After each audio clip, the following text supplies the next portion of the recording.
বর্তমানে একান্নবর্তী পরিবার প্রায় হারিয়ে যেতে বসেছে। একান্নবর্তী পরিবার মানে কি?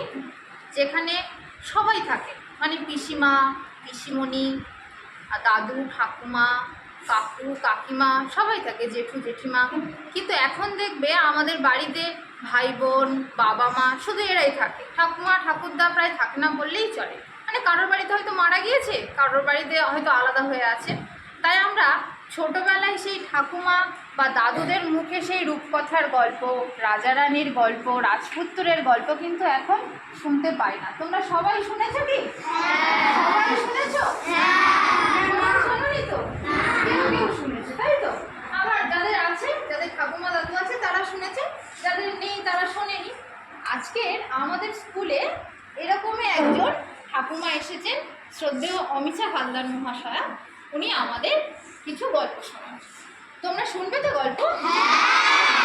ঠিক আছে, চলো এবার আমরা গল্প শুনি ওনার থেকে।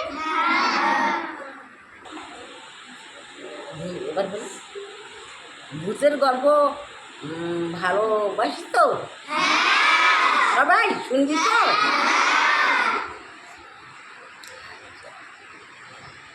আমার মা মারা গেছে, তাই না? মাসি মারা গেছে, এখন মাসি শ্মশানে নিয়ে পুঁতে দিয়েছে।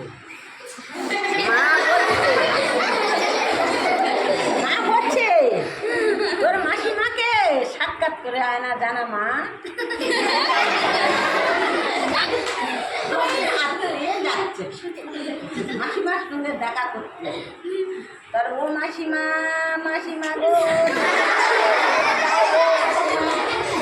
ও মাসিমা তোমার দেখবো বলে আমি এসেছি গো। হ্যাঁ, আর সব ভূতগুলো তখন বলছে দেয় ওর মেরে দে, ওর মেরে দে, ওর মাথায় ওর মেরে দে।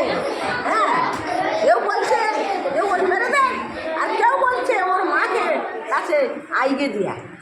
হ্যাঁ, তারপরে ভূতেরা বলছে মারো মারো, ওর মেরে দাও। আর মাসিটা বলছে না, মেরো না মেরো না। বলে একটা ভূত মেয়েটার সাথে করে বলে ও মাসিমা আমার মা তোমার সঙ্গে সাক্ষাৎ করে।